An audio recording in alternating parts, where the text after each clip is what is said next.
കർത്താവായ യേശു ക്രിസ്തുവിന്റെ നാമത്തിൽ ഏവർക്കും വന്ദനം. ഇന്ന് ദൈവവചന ചിന്തയ്ക്കായിട്ട് എഫേസ്യർക്ക് എഴുതിയ ലേഖനം 1-ാം അധ്യായത്തിന്റെ 15 മുതൽ 19 വരെയുള്ള വാക്യങ്ങളിലെ പ്രത്യേകമായ ഒരു ദൈവിക അരുളപ്പാട് ദൈവം എനിക്ക് തന്നത് നിങ്ങളുമായിട്ട് ഷെയർ ചെയ്യാനാണ് ആഗ്രഹിക്കുന്നത്. എഫേസ്യർക്ക് പൗലോസ് റോമൻ കാരാഗൃഹത്തിൽ കിടന്ന് എഴുതിയ ലേഖനമാണ് എഫേസ്യ ലേഖനം. അതിൻ്റെ 1-ാം അധ്യായത്തിന്റെ 15-ാം വാക്യത്തിൽ ഇപ്രകാരം പറയുന്നു: ഞാൻ യേശുവിലുള്ള നിങ്ങളുടെ വിശ്വാസത്തെക്കുറിച്ച് കേട്ടു, വിശുദ്ധന്മാരോടുള്ള സകല വിശുദ്ധന്മാരോടുമുള്ള നിങ്ങളുടെ സ്നേഹത്തെയും കുറിച്ചും കേട്ടു. എന്നിട്ട് സ്തോത്രം ചെയ്ത് താൻ എഫെസോസിലെ സഭയിലെ വിശ്വാസികളെ കുറിച്ച് ദൈവത്തിന് മഹത്വം കരയേറ്റിട്ട് അവർക്ക് വേണ്ടി താൻ പ്രാർത്ഥിക്കുകയാണ്. അതാണ് ഇന്ന് പരിശുദ്ധാത്മാവ് പറയുവാൻ എന്നെ ഏൽപ്പിച്ചത്. നിങ്ങളുടെ ഹൃദയദൃഷ്ടി പ്രകാശിക്കണം. സ്തോത്രം. നിങ്ങളുടെ ഹൃദയം തുറക്കുവാനല്ല പറഞ്ഞത്. നിങ്ങളുടെ ഹൃദയം ഓൾറെഡി തുറന്നതാണ്. നിങ്ങൾ കർത്താവിനെ രക്ഷിതാവായി സ്വീകരിച്ചപ്പോൾ ഹൃദയം തുറക്കപ്പെട്ടതാണ്. എന്നാൽ ഹൃദയത്തിനകത്തെ കണ്ണൊന്ന് തുറക്കണം. ഇത് ആരോടാണ് പറയുന്നത്? ജാതികളോടല്ല, രക്ഷിക്കപ്പെടാത്തവരോടല്ല, സ്നാനപ്പെടാത്തവരോടല്ല, അഭിഷേകം പ്രാപിക്കാത്തവരോടല്ല, വീര്യപ്രവർത്തികൾ കാണാത്തവരോടല്ല. ഇതെല്ലാം കണ്ട് അധമമായ അനുഭവത്തിൽ നിന്ന് പൗലോസിന്റെ ശുശ്രൂഷയിൽ വിശ്വാസത്തിലേക്ക് കടന്നു വന്ന ശ്രേഷ്ഠരായ ദൈവമക്കളോട് താൻ പറയുകയാണ്, നിങ്ങളെക്കുറിച്ച് പല നല്ല കാര്യങ്ങൾ ഞാൻ കേട്ടു, നിങ്ങളുടെ സ്നേഹത്തെക്കുറിച്ച് ഞാൻ കേട്ടു, നിങ്ങളുടെ വിശ്വാസത്തെക്കുറിച്ച് ഞാൻ കേട്ടു.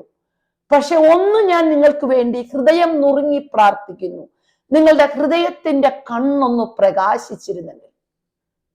എന്തിനാണ് നമ്മുടെ ഹൃദയത്തിന്റെ കണ്ണ് പ്രകാശിക്കപ്പെടേണ്ടതെന്ന് രണ്ട് കാര്യങ്ങളാണ് ഞാൻ പറയുവാനായിട്ട് ദൈവവചനത്തിൽ നിന്ന് ആഗ്രഹിക്കുന്നത്. ഒന്നാമത് 18-ാം വാക്യത്തിൽ കാണുന്നു, നിങ്ങളുടെ ഹൃദയദൃഷ്ടി പ്രകാശിച്ചിട്ട് അവന്റെ വിളിയാലുള്ള ആശ എന്തെന്ന് നിങ്ങൾ തിരിച്ചറിയണം. ദൈവത്തിന് സ്തോത്രം. ഇംഗ്ലീഷിൽ ഇങ്ങനെ കാണുന്നു, ഹോപ്പ് ഓഫ് കോളിംഗ്. നിങ്ങൾ തിരിച്ചറിയാൻ വേണ്ടി നിങ്ങളുടെ ഹോപ്പ് ഓഫ് കോളിംഗ് എന്താണെന്നുള്ളത് നിങ്ങൾ തിരിച്ചറിയാൻ വേണ്ടി താൻ പ്രാർത്ഥിക്കുന്നു. രണ്ടാമത് പറയുന്നു, നമ്മളിൽ പകർന്നിരിക്കുന്ന ഇമ്മഷറബിൾ പവർ, ആ അളവറ്റ വ്യാപാര ശക്തി എന്തെന്ന് നാം തിരിച്ചറിയണം. ദൈവമക്കളെ, ഈ രണ്ട് കാര്യങ്ങൾ നമ്മളുടെ ജീവിതത്തിൽ സംഭവിക്കുമ്പോൾ ആത്മീക ജീവിതത്തിന്റെ മറ്റൊരു നിലയിലേക്ക് പരിശുദ്ധാത്മാവ് എന്നെയും നിങ്ങളെയും എടുത്തുപയോഗിക്കും. ഒന്നാമത് അറിയണം വിളി. എന്തിനായി എന്നെയും നിങ്ങളെയും വിളിച്ച് വേർതിരിച്ചുവെന്ന് വ്യക്തമായി അറിയേണ്ടതിന് പൗലോസ് പ്രാർത്ഥിച്ചതുപോലെ നമ്മളും ഒന്ന് പ്രാർത്ഥിക്കേണ്ടിയിരിക്കുന്നു. കർത്താവേ, എന്തിനാണ് എന്നെ വിളിച്ചിരിക്കുന്നത്? എന്താണ് എൻ്റെ കോളിംഗ്? അതിലുള്ള ദൈവത്തിന്റെ പ്രതീക്ഷ എന്താണ്? ഞാൻ എന്താണ് കർത്താവിന് വേണ്ടി ചെയ്യേണ്ടത്?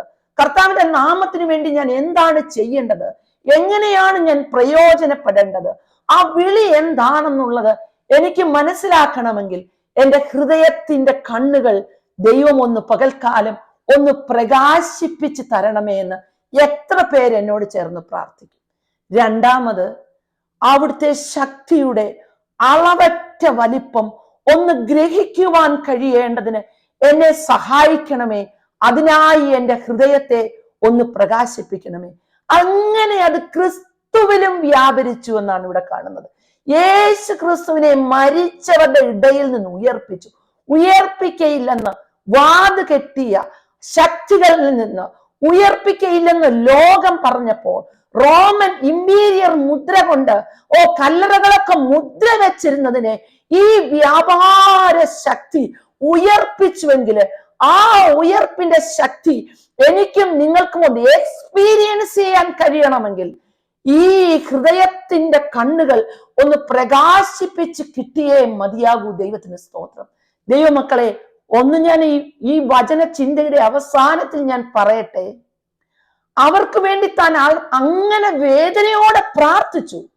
പക്ഷെ വെളിപ്പാട് പുസ്തകത്തിലേക്ക് നമ്മൾ വരുമ്പോൾ, വെളിപ്പാട് പുസ്തകത്തിൽ എഫെസോസിലെ സഭയുടെ ദൂതന് വേണ്ടി എഴുതിയതിൽ ഇപ്രകാരം കാണുന്നു: അവരുടെ ഹൃദയത്തിന്റെ കണ്ണ് താൻ ആഗ്രഹിച്ചതുപോലെ പ്രകാശിച്ചില്ല.